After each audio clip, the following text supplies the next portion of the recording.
Hello busy people, welcome to my channel happy you Kannada. ನನ್ನ ಚಾನಲನ್ನು subscribe ಮಾಡಿ bell ಬಟನನ್ನು ಒತ್ತಿ ಎಲ್ಲ ನೋಟಿಫಿಕೇಷನ್ಗಳನ್ನು ಪಡೆಯಿರಿ. ಆಲ್ ಬಟನನ್ನು ಒತ್ತಿದರೆ ನಿಮಗೆ ಎಲ್ಲ ವಿಡಿಯೋಗಳನ್ನು ನೋಡಲಿಕ್ಕೆ ಸಾಧ್ಯ ಆಗುತ್ತದೆ. ಇವತ್ತಿನ recipe hot and sour pepper rasam, ಅಂದರೆ ಕರಿಮೆಣಸು ಮತ್ತು ಟೊಮೆಟೊವನ್ನು ಯೂಸ್ ಮಾಡಿದಂತಹ ರಸಮ್. ಇದು ಇವತ್ತಿನ ಕರೆಂಟ್ ಸಿಚುವೇಶನ್ಗೆ, ಕೊರೋನಾದ ಟೈಮಲ್ಲಿ ನಮಗೆಲ್ಲರಿಗೂ ಒಂದು ರಕ್ಷಾ ಕವಚ ಅಂತಲೇ ಹೇಳ್ಬೋದು. ನಾವು ಸೇವಿಸೋ ಆಹಾರವೇ ನಮಗೆ ಔಷಧಿಯಾಗಿ ಪರಿಣಮಿಸ್ತದೆ. ಈ ಸಾರು ಅಥವಾ ರಸಮನ್ನು ಮಾಡಿದರೆ ಏನು ನಿಮಗೆ ಬೆನಿಫಿಟ್ ಅಂತ ಹೇಳಿದರೆ, ಗಂಟಲು ನೋವು, ಶೀತ, ಕೆಮ್ಮು, ಜ್ವರ ಬಂದು ನಾಲಿಗೆ ರುಚಿ ಹೋಗಿದ್ದರೆ ನೀವು ಈ ರಸಮನ್ನು ಮಾಡಿ ತಿಂದರೆ ನಿಮಗೆ ಕೂಡಲೇ ಕ್ಯೂರ್ ಆಗ್ತದೆ, ನಾಲಿಗೆ ಟೇಸ್ಟ್ ಹೆಚ್ಚಾಗ್ತದೆ.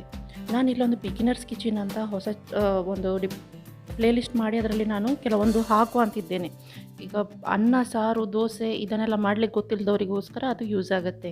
ಇವಾಗ ಈ ರಸಮ್ಗೋಸ್ಕರ ಏನೆಲ್ಲ ತಗೊಂಡಿದ್ದೇನೆ ಅಂತ ಹೇಳ್ತೇನೆ. ಮೊದಲಿಗೆ 2 ಚಮಚ ಪೆಪ್ಪರ್ ಕಾರ್ನ್ ಅಥವಾ ಕರಿಮೆಣಸು, 15 ಬೆಳ್ಳುಳ್ಳಿ, ಅರ್ಧ ಇಂಚು ಶುಂಠಿ. ಈ 3 ಇದೆಯಲ್ಲ, ಇದು ಆಯುರ್ವೇದಿಕ್ ಪ್ರಕಾರ ಗಂಟಲು ನೋವು, ಶೀತ, ಕೆಮ್ಮಿಗೆ ಬೆಸ್ಟ್ ಔಷಧ. ಇದರ ಒಟ್ಟಿಗೆ ಇನ್ನೇನು ಬೇಕು ಅಂತ ನೋಡೋಣ. 2 ಚಮಚ ಕರಿಮೆಣಸು ತೊಗೊಂಡಿದ್ರೆ 2 ಚಮಚ ಜೀರಿಗೆ ತೊಗೊಳ್ಬೇಕು. ನಾನು ಪೌಡರ್ ತೊಗೊಂಡಿದ್ದೇನೆ.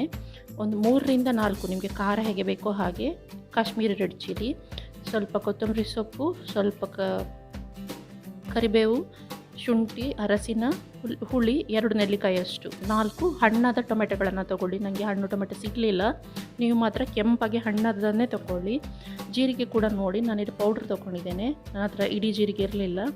ಈಗ ಕರಿಮೆಣಸು, ಜೀರಿಗೆ, ಬೆಳ್ಳುಳ್ಳಿಯನ್ನು ಮತ್ತು ಅರ್ಧ ಇಂಚು ಶುಂಠಿಯನ್ನು ನಾನು ಮಿಕ್ಸಿಗೆ ಹಾಕಿಕೊಂಡು ಈ ಥರ ಗರಗರ ರುಬ್ಬಿಟ್ಕೊಂಡಿದ್ದೇನೆ. ನಿಮ್ಮ ಹತ್ರ ಕುಟ್ಟಾಣಿ ಇದ್ದರೆ ನೀವು ಕುಟ್ಟಿಕೊಳ್ಬೋದು, ಅದು ಇನ್ನೂ ಟೇಸ್ಟಿಯಾಗಿರ್ತದೆ. ಇದಕ್ಕೆ ಬೆಳ್ಳುಳ್ಳಿ ಹಾಕಲೇಬೇಕು, ಸ್ಕಿಪ್ ಮಾಡಲಿಕ್ಕೆ ಸಾಧ್ಯ ಇಲ್ಲ. ಒಂದು ಪ್ಯಾನಲ್ಲಿ ನಾನು 1 ಟೇಬಲ್ ಸ್ಪೂನ್ ಎಣ್ಣೆಯನ್ನು ತೊಗೊಂಡಿದ್ದೇನೆ, ಅದನ್ನು ಬಿಸಿ ಮಾಡ್ತಿದ್ದೇನೆ. ಇದು ಚೆನ್ನಾಗಿ ಬಿಸಿಯಾದ ನಂತರ ನಾವು ಮೊದಲಿಗೆ ಒಗ್ಗರಣೆ ಮಾಡಿಕೊಳ್ಬೇಕು.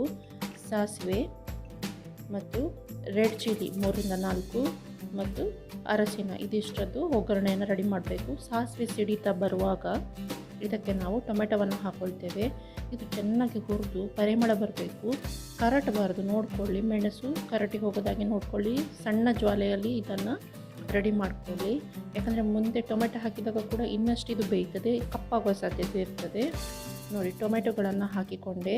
ಆಂಧ್ರದಲ್ಲಿ ಇದನ್ನು ಮಾಡುವಾಗ ಕೈಯಿಂದ ಕಿವುಚ್ಕೊಳ್ತಾರೆ, ನನಗೆ ಯಾಕೋ ಅದು ಇಷ್ಟ ಇಲ್ಲ. ಕೆಲವರು ಮಿಕ್ಸಿಗೆ ಹಾಕಿ ರುಬ್ಕೊಳ್ತಾರೆ, ಹಾಗೂ ಮಾಡ್ಬೋದು, ಬೇಗ ಬೇಯ್ತದೆ. ನಾನು ತುಂಡು ಮಾಡ್ಕೊಂಡಿದ್ದೇನೆ. ಈ ರೆಸಿಪನ್ನು ನಾನು ನಮ್ಮ ಅತ್ತೆಯವರಿಂದ ಕಲಿತದ್ದು. ಇದು ಒಂದು ಬೆಸ್ಟ್ ರೆಸಿಪಿ ಅಂತ ಹೇಳ್ಬೋದು. ನಾವೇ ಮನೆಯಲ್ಲಿ ಮಾಡಿ ಟ್ರೈ ಮಾಡಿ ಆರೋಗ್ಯ ಹೊಂದಿದ್ದೇವೆ, ನೀವು ಟ್ರೈ ಮಾಡಿ. ನಾನು ಅದಕ್ಕೆ 1 ಚಮಚ ಉಪ್ಪು ಹಾಕ್ಕೊಂಡೆ. ಟೊಮೆಟೊ ಬೇಗ ಬೇಯ್ತದೆ. ಇಲ್ಲಿ ನಾನು ಹುಳಿಯನ್ನು ನೆನೆಸಿಟ್ಟಿದ್ದೇನೆ. ನೆನೆಸಿಟ್ಟ ಹುಳಿಯಿಂದ 600 ml ಅಥವಾ ಅರ್ಧ ಲೀಟ್ರ್ಗಿಂತ ಸ್ವಲ್ಪ ಜಾಸ್ತಿ ಹುಳಿ ನೀರನ್ನು ನಾನಿವಾಗ ತಗೊಳ್ತೇನೆ. ಇಲ್ಲಿ ನೋಡಿ, ಚೆನ್ನಾಗಿ ನೆಂದಿದೆ. ಚೆನ್ನಾಗಿ ಕಿವುಚಬೇಕು, ಕಸ ಇರ್ತದೆ, ಕಸ, ನಾರಿನ ಅಂಶ ಎಲ್ಲ ಸಪ್ರೇಟ್ ಮಾಡ್ಕೊಳ್ಬೇಕು. ಇಲ್ಲಿ ನೋಡಿ, ನಮ್ಮ ಟೊಮೆಟೊ ಈ ಥರ ಮುದ್ದೆ ಮುದ್ದೆಯಾಗಿ ಎಣ್ಣೆ ಬಿಡ್ತಾ ಬಂದಿದೆ. ಇನ್ನು ಇದು ಚೆನ್ನಾಗಿ ಬೇಯಬೇಕು, ಸ್ವಲ್ಪ ಸಹ ಗಟ್ಟಿ ಇರಬಾರ್ದು. ಈ ಹಂತದಲ್ಲಿ ನಾನು ಹುಳಿ ನೀರನ್ನು ಇದರ ಮೇಲೆ ಹಾಕಿಕೊಳ್ತೇನೆ ಮತ್ತು ಮಿಕ್ಸಿಯಲ್ಲಿ ಕಡಿದಿಟ್ಕೊಂಡಿದ್ದೆ ಅಲ್ವಾ, ಅದನ್ನು ಹಾಕ್ತೇನೆ. ಯಾವುದು ಕರಿಮೆಣಸು, ಜೀರಿಗೆ, ಬೆಳ್ಳುಳ್ಳಿ ಮತ್ತು ಶುಂಠಿ ಬೇಕಿದ್ರೆ ನೀವು ಸ್ಕಿಪ್ ಮಾಡ್ಬೋದು, ಬಟ್ ಆರೋಗ್ಯಕ್ಕಾಗಿ ನಾನು ಖಂಡಿತ ಶುಂಠಿಯನ್ನು ಸ್ಕಿಪ್ ಮಾಡುವುದಿಲ್ಲ. ಇವಾಗ ಇದು ಚೆನ್ನಾಗಿ ಒಂದು ಒಳ್ಳೆ ಕುದಿ ಬರಬೇಕು, ನೀರೆಲ್ಲ ಮೇಲೆ ಬರಬೇಕು. ಅರ್ಧ ಲೀಟ್ರ್ಗಿಂತ ಜಾಸ್ತಿ 600 ml ಅಂದರೆ ನೀವು ನೋಡ್ಕೊಳ್ಳಿ. ಇದು ನೀರಾಗಿದ್ದರೂ ಸಹ ತುಂಬ ಟೇಸ್ಟ್ ಆಗ್ತದೆ. ನೀವು ಕಪ್ಪಲ್ಲಿ ಹಾಕ್ಕೊಂಡು ಕುಡಿಬೋದು, ಸೂಪ್ ಥರ. ಈಗ 1 ಕುದಿ ಬಂದರೆ ಸಾಕು. ಇವಾಗಲೇ ಕರಿಬೇವಿನ ಸೊಪ್ಪು ಮತ್ತು ಕೊತ್ತಂಬರಿ ಸೊಪ್ಪನ್ನು ನಾನು ಹಾಕಿದ್ದೇನೆ. ಕೊತ್ತಂಬರಿ ಸೊಪ್ಪೇನು ಸಣ್ಣಗೆ ಹೆಚ್ಚಬೇಕಾಗಿಲ್ಲ, ಕಡ್ಡಿ ಜೊತೆಗೇ ಹಾಕಿ, ತುಂಬ ಟೇಸ್ಟಿಯಾಗಿರ್ತದೆ. ಈ ಸೂಪ್ ರೆಡಿ ಆಯಿತು. ಇದನ್ನು ನೀವು ಅನ್ನದೊಟ್ಟಿಗೆ ತಿನ್ಬೋದು. ಬೆಳ್ತಿಗಕ್ಕಿ, ಕುಚ್ಚಲಕ್ಕಿ ಯಾವುದಕ್ಕೂ ಇದು ತುಂಬ ಒಳ್ಳೆಯದಾಗ್ತದೆ. ಕೆಲವರಂತೂ ಇದರ ಟೇಸ್ಟ್ಗೆ ಮಾರು ಹೋಗಿ ಕಪ್ಪಲ್ಲಿ ಸೂಪ್ ಥರ ಹಾಕ್ಕೊಂಡು ಕುಡಿತಾರೆ, ಗ್ಲಾಸಲ್ಲಿ ಹಾಕ್ಕೊಂಡು ಕುಡಿತಾರೆ.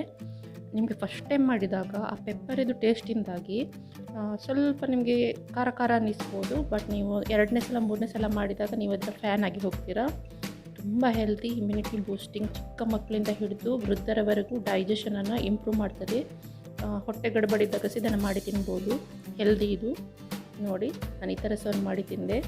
ನನ್ನ ಚಾನಲ್ ನಿಮಗೆ ಇಷ್ಟ ಆಗಿದ್ದಲ್ಲಿ ದಯವಿಟ್ಟು ಲೈಕ್ ಮಾಡಿ, ಶೇರ್ ಮಾಡಿ, ಸಬ್ಸ್ಕ್ರೈಬ್ ಮಾಡಿ. ಇಂತಹ ಒಳ್ಳೆಯ ಇಮ್ಯುನಿ ಬೂಸ್ಟಿಂಗ್ ರೆಸಿಪನ್ನು ನೀವು ಎಲ್ಲ ಫ್ಯಾಮಿಲಿಯವರೊಂದಿಗೆ ಹಂಚಿಕೊಳ್ಳಿ. ಧನ್ಯವಾದ.